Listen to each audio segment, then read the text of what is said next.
Hello, I am Alexandros-Apostolos of Boulogeorgos, and I will present you our work in dual-hop blockchain radio access network for advanced coverage expansion. I organized the presentation into 4 parts. In the first one, I will give you the introduction, background, motivation, and contribution. Next, we will discuss the network topology as well as the basic assumption and protocol.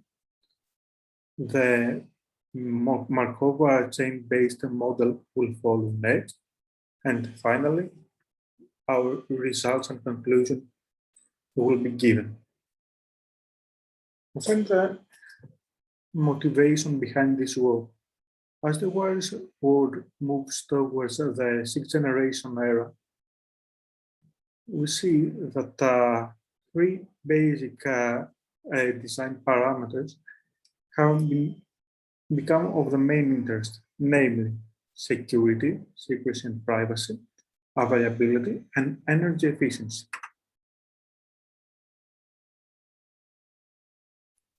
Let us see a simple scenario in which we have user 1 is the one down there who wants to access the network through a relay that belongs to its service provider 1. And let us assume that we have another user 2, that is not within the coverage area of its service provider. Thus, it cannot access the network. However, it is in the coverage area of service provider 1. So, if user 2 could use service provider's 1 relay, then they would be able to access the network. However, this is not possible due to the ownership limitation and privacy demands. To break this barrier, we needed to create a mechanism for secure, centralized wireless access to both untrusted and trusted individual and commercial infrastructure that will allow rights, responsibility, and obligation of each participant to be flexibly translated into smart contracts while guaranteeing high level of privacy. Motivated by this, in this work, we introduce a novel network architecture that we call dual-hop blockchain radio access network that enable individual and commercial intermediate users to an infrastructure to become wireless access providers independently of their ownership without sacrificing security and/or privacy. To assess its feasibility and efficiency, we present an analytical Turing model based on macro processes. Finally, we conduct respect point error simulation that quantify its performance in terms of latency and delay probability.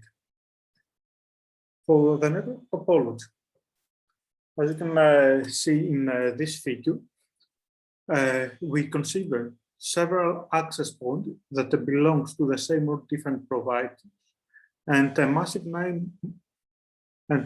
number of user equipments that all belong to the same or different provider. User equipment can access the network directly through an access point or indirectly through another intermediate user equipment. User equipments with different access, with a direct access and access point of the different providers, form a private network and create a primary blockchain to provide access. An ad hoc network is created to provide access to users outside the coverage region of the primary network. This network creates a secondary blockchain to ensure high security and privacy.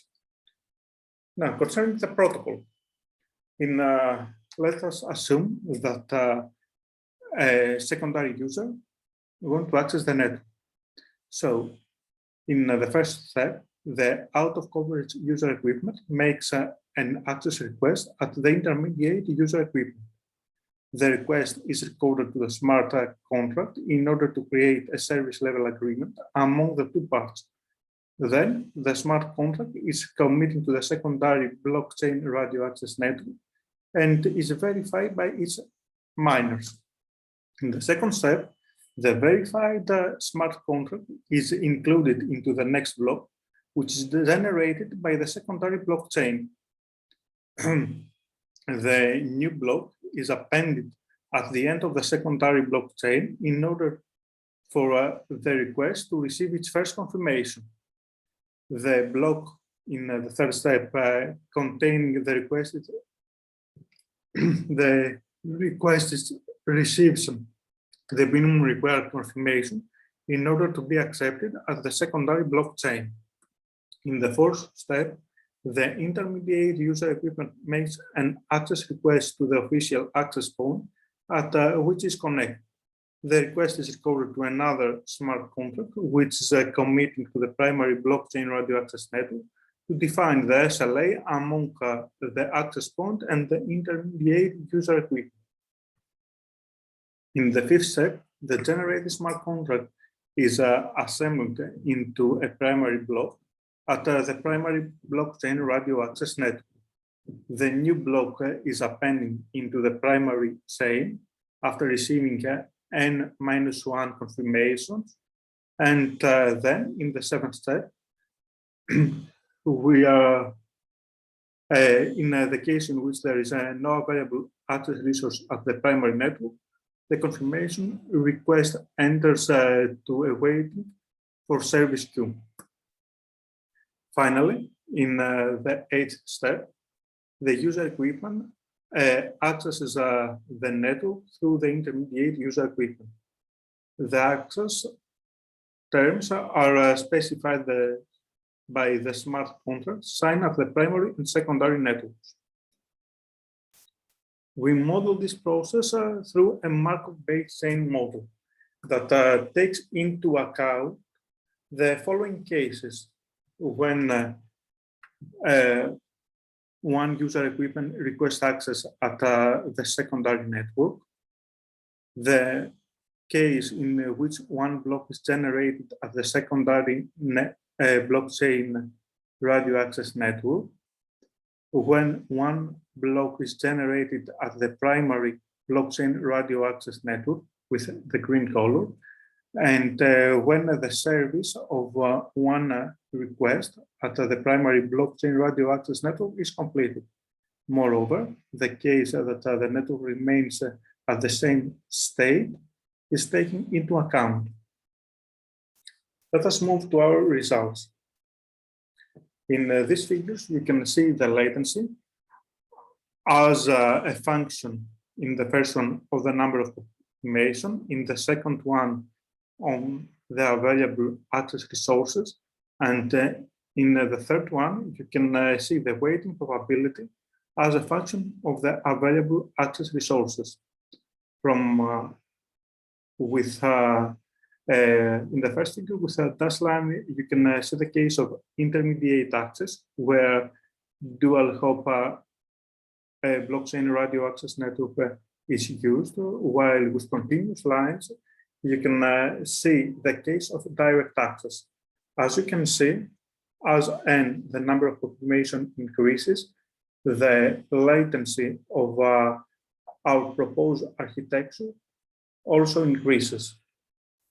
However, if, as you can see in the second figure, if we increase the available access resources, we can achieve about the same latency as in the case of direct access.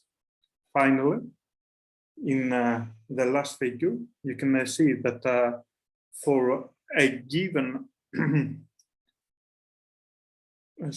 traffic intensity and available access resources, the waiting probability is approximately the same for both cases of direct access and intermediate access.